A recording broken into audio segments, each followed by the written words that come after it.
쌀이 울타리에 와주셔서 고맙습니다.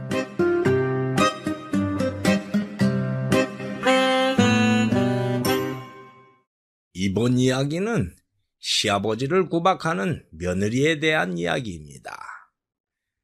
우리는 예로부터 며느리가 시아버지를 구박하는 일은 폐륜에 해당할 정도로 있을 수 없는 일로 여겨왔지요. 그런데 그런 일이 일어난 집이 있었으니 그 며느리는 도대체 어떤 며느리인데 그랬을까요? 그 이야기 시작하겠습니다. 옛날 충청북도 단양군에 있는 어떤 고을에 시아버지가 병이 들어서 큰아들 집에서 신세를 지며 살았습니다. 그런데 아들이 집에 없을 때 며느리가 시아버지를 심하게 구박을 하는 것이었습니다. 아유, 내가 미쳐! 아버님, 왜 귀한 반찬을 바닥에 쏟으세요? 내가 몸이 아파서 손이 제대로 움직이지 않아서 반찬을 떨어뜨렸다. 미안하다, 며느라가. 아유, 아무리 손이 불편해도 그렇지. 이 반찬 준비하려면 제가 얼마나 고생을 하는지 아세요? 미안하다. 어머나, 바지에 오줌 쌌어요? 요강 드렸잖아요. 요강에 볼일을 보면 되지. 바지에 싸면 어떡해요? 요강에 가서 앉아야 하는데 그 힘이 없어서 나도 모르게 그랬구나. 아우, 옷 빨래하려면 얼마나 힘든데 오줌을 지려요? 아우, 내가 미쳐! 그렇게 며느리는 온갖 험한 말과 행동으로 시아버지를 구박하는 것이었습니다. 사실 원래 시아버지는 장남가족과 함께 살지 않고 따로 살았습니다. 그런데 함께 살게 되었을 때부터 며느리가 저렇게 구박을 하는 것이었습니다. 왜 그렇게 되었는지 그 이야기는 과거로 흘러갑니다. 시아버지에게는 아들이 둘이 있었는데 큰아들은 지금의 며느리와 혼인한 후에 살고 있었고 시아버지는 시어머니와 함께 혼인하지 않은 작은 아들을 데리고 살았습니다. 워낙 없는 살림이라 양쪽 집 모두 가난했지요.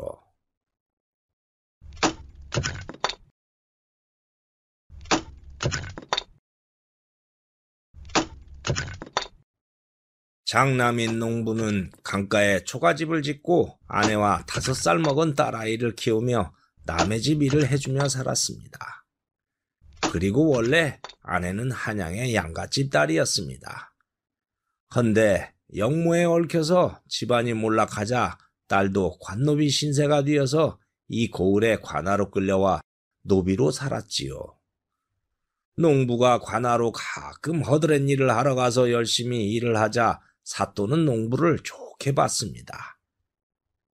그래서 사또는 농부가 혼례를 올릴 나이를 훌쩍 넘기자 안타까워서 그 여노비와의 혼인을 주선해 주었습니다.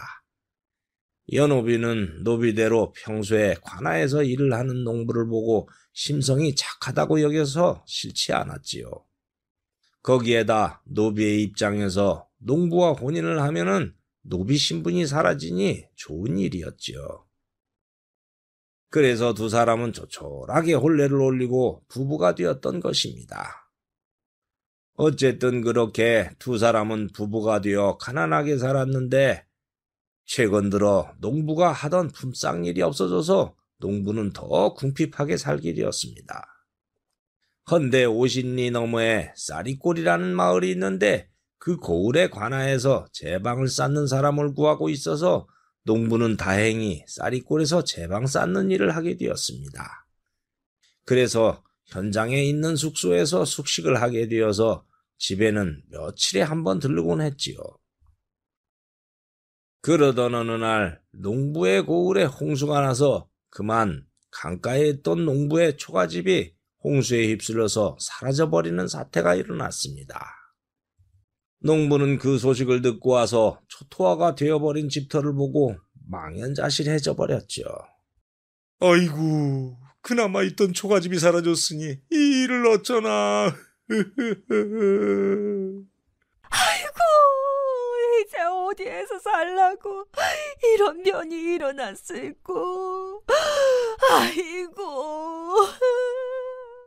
농부는 다시 집을 지을까 생각했지만 또 홍수가 밀려오면 사라져버릴 것이니 집을 다시 짓는 것도 포기해버리고 말았습니다.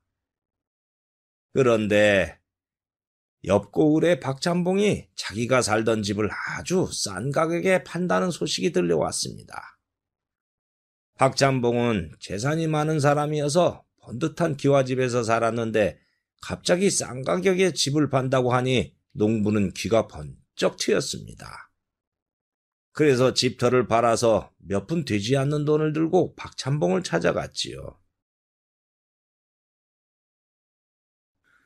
찬봉울은 어째서 이렇게 싼 가격에 집을 내놓으셨는지요? 내가 한양에서 지금보다 아주 높은 벼슬자리를 하게 되어서 내놓게 되었네. 그래서 급하게 가족들과 한양으로 가게 돼서 싸게 내놓았어. 자네 아주 횡재한 걸세. 아이고, 고맙습니다, 이 찬봉울은. 그렇게 해서 농부는 생각지 않게 박찬봉의 좋은 집으로 이사를 가서 살게 되었습니다. 그런데 농부 가족이 박찬봉네 집에서 산 지 한 달쯤 지나서 아버지의 소식이 들려왔습니다. 작년에 어머니가 병으로 돌아가신 후에 아버지는 지금까지 동생과 살고 있었는데 아내를 잃은 허전함 때문인지 그만 아버지도 병이 들어 육신을 움직이기 힘들 정도가 되었다는 것이었습니다.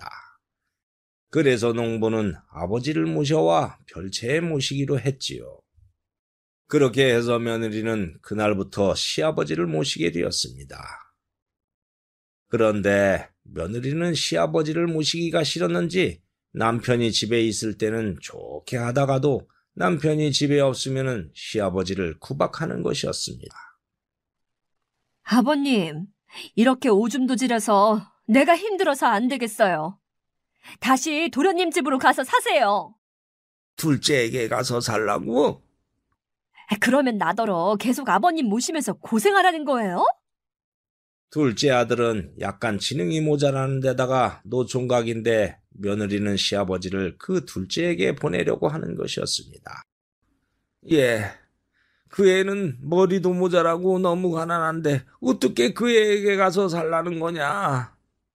그러면 저만 이렇게 생고생 하라는 거예요? 다시 도련님 댁으로 가서 사세요. 어이구. 시아버지는 며느리의 구박에 그렇게 눈물을 짓는 것이었습니다. 한편 아들은 제방일을 하다가 며칠 만에 집에 오면 아버지에게 인사를 드리곤 했는데 아버지의 눈에 눈물이 고여 있어서 왠지 이상하다는 것을 느꼈습니다. 아버님, 눈에 왜 눈물이 고여 있으세요? 저희 아내가 뭘 잘못한 게 있나요? 아니다. 며느리는 나에게 잘하고 있어. 아까 눈에 먼지가 좀 들어가서 그래. 노인은 며느리에게 구박받은 것을 말하면 부부싸움이 일어날 것이 뻔하니 사실대로 말하지 않고 그렇게 아들에게는 숨겼습니다. 그러나 아들은 아버지의 표정에 뭔가 숨기는 것이 있다는 생각이 들었지요. 그래서 제방일을 하러 떠난다고 하고서는 몰래 집으로 돌아와 아내가 시아버지를 어떻게 모시는지 보기로 했습니다. 그래서 몰래 집으로 되돌아와서 아내가 시아버지 방에 들어가자 문 앞에서 창호지에 구멍을 뚫고 방 안을 들여다봤습니다. 그러자 아유, 아버님, 양식도 부족한데 먹기는 왜 그렇게 많이 먹어요? 예, 밥 한 공기 먹었다. 그게 많이 먹은 거냐? 우리는 보리쌀도 아까워서 밥을 아껴 먹는데 아버님은 한 공기나 먹으면서 양심에 걸리지도 않으세요? 안 되겠어요. 내일부터는 반 공기만 줄 테니까 그것만 먹으세요. 뭐라고?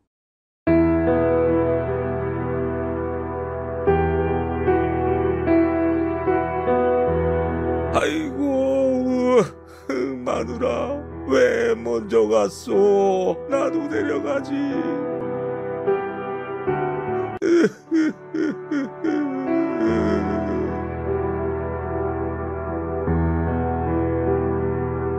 그러니까 도련님 댁으로 가세요. 거기서 편하게 살면 되잖아요. 밖에서 문구멍으로 방 안의 광경을 보던 농부는 깜짝 놀랐습니다. 아버지가 저렇게 구박을 받을 줄은 꿈에도 몰랐기 때문이었지요. 그래서 본체로 가서 아내에게 따졌고 둘이 말싸움이 일어났습니다. 당신이 아버지에게 하는 것을 문구멍으로 다 봤소. 그래서요? 우리가 없는 살림이고 당신이 고생하는 것은 잘 알지만 그래도 아버지에게 그러는 것은 너무한 거 아니오? 그러면 나는 우리 세 식구 건사하느라고 뼈 빠지게 고생하는데 거기다가 아버님 병수발까지 하라고요? 나이가 들면 병이 오는 건 당연하지 않소. 난 그런 거 몰라요. 원래 도련님과 잘 살고 있는데 당신이 데려온 게 잘못이에요. 아니, 아우는 경제력도 없고 지능도 모자라는데 어떻게 병든 아버지를 모시게 하라는 거요? 그럼 난 딸아이까지 돌봐야 하는데 언제까지 이렇게 힘들게 살라는 거예요? 난 아버님 못 모셔요. 당신이 그렇게 고집을 부린다면 당신과 연을 끊고 딸아이 데리고 이 집을 떠나서 거지처럼 살든가 말든가 할 테니까 가족을 선택하든지 아버님을 선택하든지 둘 중에 하나를 선택하세요. 농부는 아내가 그렇게 말하자 할 말이 없어졌습니다. 아무리 효도가 중요하다고 하지만은 딸아이도 소중했기 때문이었습니다. 그래서 그날 밤 오래 생각하다가 어쩔 수 없이 아내와 딸을 선택하기로 했지요. 그래서 다음 날 아버지를 업고 아우의 집으로 갔습니다. 사정이 그러니 어쩔 수 없구나. 네가 아버님과 함께 살아야겠다. 예, 형님 입장 이해합니다. 제가 잘 모시겠습니다. 염려 마세요. 아우는 그렇게 말했지만 농부의 입장에서는 하는 일도 없는 아우의 가난한 살림에 먹을 것 하나 없으니 농부는 다음과 같이 말했습니다. 내가 집사람 몰래 가끔 먹을 것과 생활비를 갖다 줄 테니 그리 알아라. 그리고 농부는 집으로 왔지요. 그러자 며느리는 홀가분하게 되었고 농부는 아내와 함께 별 탈 없이 지냈습니다. 그리고 며칠 후 농부는 아내 몰래 아버지와 동생이 먹을 음식과 옷들을 들고 아우의 집으로 갔습니다. 아우야, 여기 아버지와 네가 입을 옷하고 먹을 것 좀 갖고 왔다. 그런데 아우가 이상한 말을 하는 것이었습니다. 형님, 헌데 어젯밤 누가 마루에 먹을 음식과 옷들을 놓고 갔습니다요. 에? 그런 일이 있었어? 누가 갖다 놨지? 농부는 그 사람이 고맙기는 했지만은 도무지 누군지 알 수 없었지요. 그렇게 사흘이 지난 어느 날 제방일을 끝낸 농부가 집에 와서 피곤한지라 일찍 잠이 들었는데 지나가던 길손이 오더니 며느리에게 하룻밤만 신세를 지자는 것이었습니다. 그러나 며느리는 머물 방이 없다고 거절했습니다. 그러자 길손이 이렇게 말을 하는 것이었습니다. 아니, 별채가 비어있다는 것을 알고 왔는데 왜 방이 없다는 거요? 어쨌든 없어요. 가세요. 에이가 참 인심 한번 매정하다. 그리고 길손은 길을 떠났지요. 헌데 그날은 보름달이 뜨는 보름날이었습니다.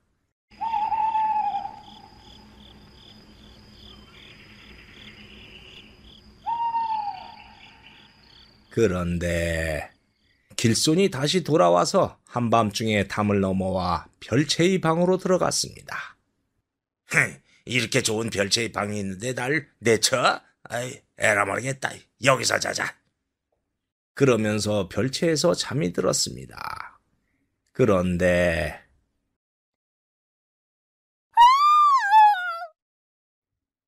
다음 날 아침에 며느리가 별채에 와보니 길손이 눈을 뜬 채 죽어 있는 것이 아닙니까?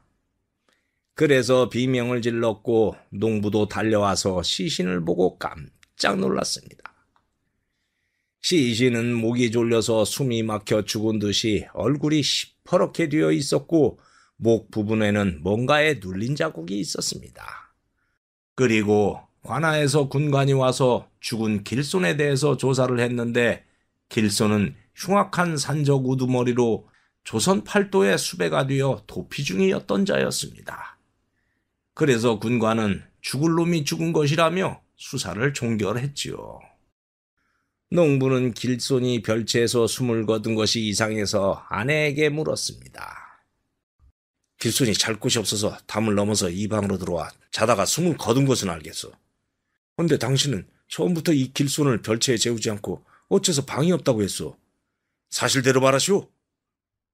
농부가 그렇게 다그치자 며느리는 어쩔 수 없다는 듯이 그동안의 사연을 말하는 것이었습니다.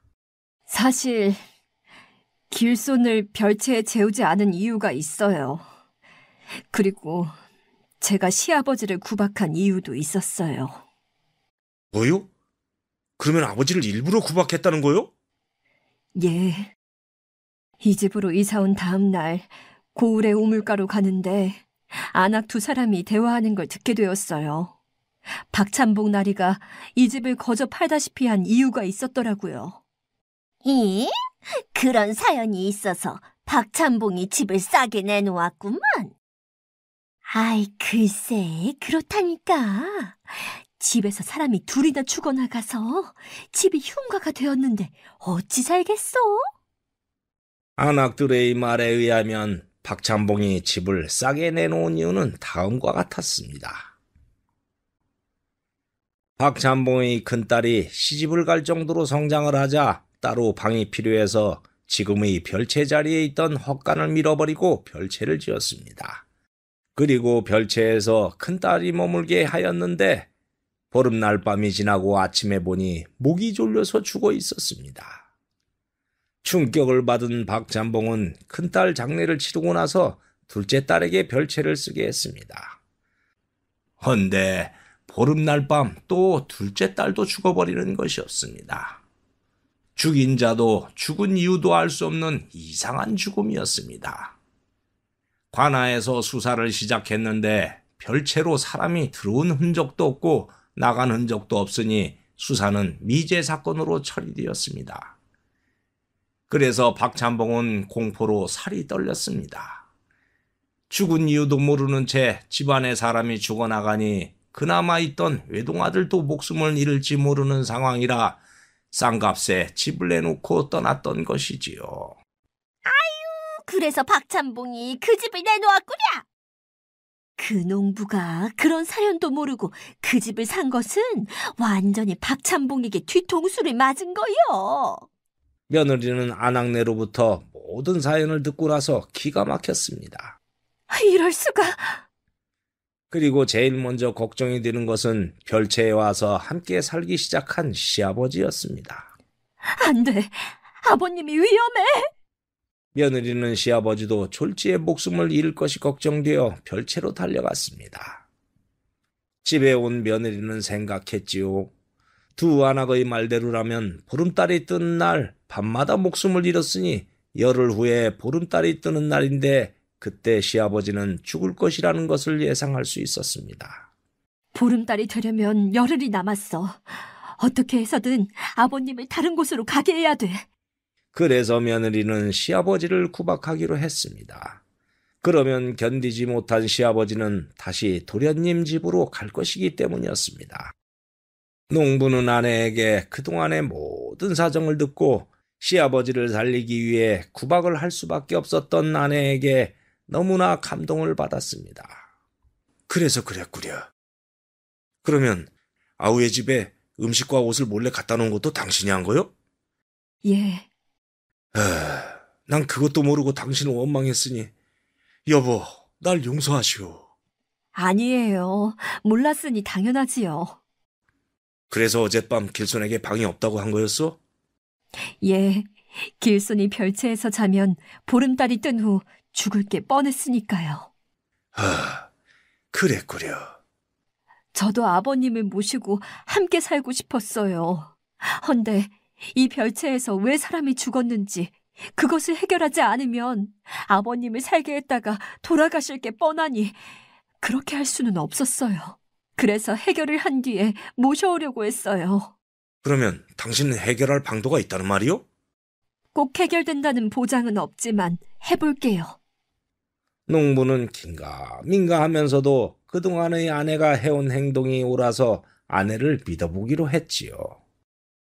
그리고 며칠이 지나서 보름달이 뜨는 밤이 되었습니다.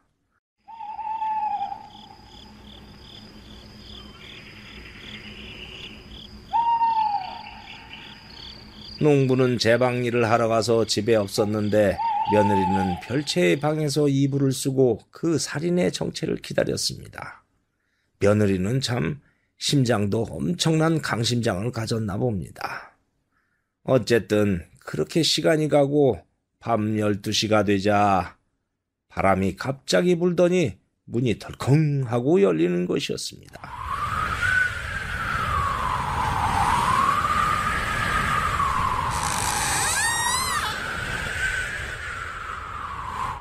그러더니 엄청나게 큰 구렁이 한 마리가 들어오는 것이 아닙니까? 며느리는 놀랐지만 침착하게 기다렸지요. 그러자 구렁이가 이불을 걷어내고 며느리의 목을 감으려고 다가오는 것이었습니다. 그때 며느리가 이불에서 나오며 구렁이에게 벼락같이 소리를 쳤습니다. 너는 무엇이길래 감히 사람을 해치려는 거냐? 구렁이는 며느리의 그 호통에 멈칫하더니 이렇게 말하는 것이었습니다. 잠시 후에 죽을 목숨인데 여자가 겁도 없구나. 구렁이가 그러거나 말거나 며느리는 계속 호통을 쳤지요. 보아하니 구렁이의 혼백 같은데 어떤 사연이 있는지 모르지만 이유도 없이 죄 없는 사람의 목숨을 빼앗는 것이 가당한 일이냐? 나중에 처승해서 그 죄를 어찌 갚으려고 그러느냐? 구렁이는 며느리의 이치에 맞는 말을 듣고 잠시 숨을 고르더니 이렇게 말하는 것이었습니다. 나는 한이 맺힌 구렁이다. 한이 맺혔다 해도 너와 직접적으로 원한이 없는 사람을 그렇게 죽이는 건 옥황상제도 용서치 않을 것이다. 네가 한이 맺혔다면 그 한을 말해보거라. 내가 능력은 부족하나 한을 풀어줄 수 있으면 풀어줄 것이요. 한풀이 제사를 원하면 제사를 지내줄 것이다. 무슨 사연으로 이러느냐? 그러자 구렁이는 갑자기 눈물을 흘리며 이렇게 말하는 것이었습니다. 나는 이 별채가 생기기 전에 있던 헛간에서 100년 동안 살던 구렁이였습니다. 그런데 박찬봉이 별채를 지으려고 헛간을 철거할 때 돌에 깔려 죽어버렸습니다. 그런 일이 있었더냐? 그래서 한이 맺혔다는 게냐? 그게 아니고 그때 나에게는 새끼 3마리가 있었습니다. 땅속에 굴속에 새끼들이 있었는데 별채에 주춧돌을 세우면서 주춧돌이 그 굴을 막아버려서 새끼들이 죽을 처지가 되어버렸습니다. 그래서 한이 서려 이렇게 해코지를 하게 되었습니다. 구렁이의 사연을 들은 며느리는 생각하다가 이렇게 말했습니다. 그러면 내가 너의 새끼들을 꺼내서 살기 좋은 곳으로 데려다가 풀어주겠다. 그러면 되겠느냐? 예? 그게 정말입니까? 나도 자식을 키우는 어미인데 어찌 네 마음을 모르겠느냐. 반드시 그렇게 하겠다. 정말 그렇게 해주신다면 저의 한은 사라질 것입니다. 그리고 좋은 보답이 있을 것입니다. 보답이라니? 그런 게 있습니다. 고맙습니다, 아씨. 알겠다. 그럼 이만 물러가라. 예. 구렁이는 그렇게 말하더니 스르르 하고 문 밖으로 사라지는 것이었습니다. 그렇게 해서 다음 날 농부가 집으로 오자 며느리는 모든 것을 말했습니다. 그 말을 들은 농부는 인부들을 불러 주춧돌을 드러냈는데 정말로 그 아래에는 작은 뱀꿀이 있었습니다. 그리고 뱀꿀 속에는 정말로 새끼 구렁이 3마리가 있는 것이 아닙니까? 그래서 농부 부부는 새끼들을 자루에 담으려고 더 굴을 팠는데 굴 속에 뭔가 노란 덩어리들이 있는 것이었습니다. 자세히 보니 그것은 금덩어리들이었습니다. 그래서 모두 깜짝 놀랐지요. 그런데 그 금덩어리는 박찬봉의 조상이 임진왜란이 일어나자 땅에 묻어두고 숨겨놓았던 것이었습니다. 어쨌든 농부와 며느리는 자루에 새끼 구렁이들을 담아서 살기 좋은 야산으로 갖고 와서 풀어주었습니다. 잘 먹고 잘 커야 돼. 알았지? 얘들아, 잘 살아라. 그리고 며느리는 구렁이가 보답을 해주겠다는 것이 그 황금덩이를 말했던 것을 알았습니다. 며느리는 농부와 함께 아우의 집에 있던 시아버지를 모셔와서 별채에 사시게 했습니다. 시아버지는 그동안의 사연을 듣더니 눈물을 글썽이는 것이었습니다. 얘야, 난 네가 그런 것도 모르고 널 오해했어. 정말로 미안하다, 며느라가. 아니에요, 아버님. 이제 모든 것이 다 해결되었으니 이제부터 제가 잘 모실게요.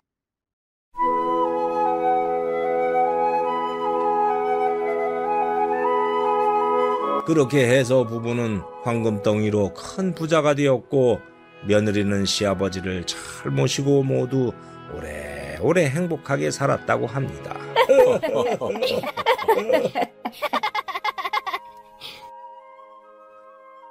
지금도 충청북도 단양군에는 며느리가 구렁이의 한을 풀어주어서 시아버지를 구해주고 돌아가실 때까지 잘 모셨다는 전설이 전해져 내려오고 있는데 그 고을 이름은 영춘고을이라고 합니다. 이번 이야기 여기에서 마치겠습니다.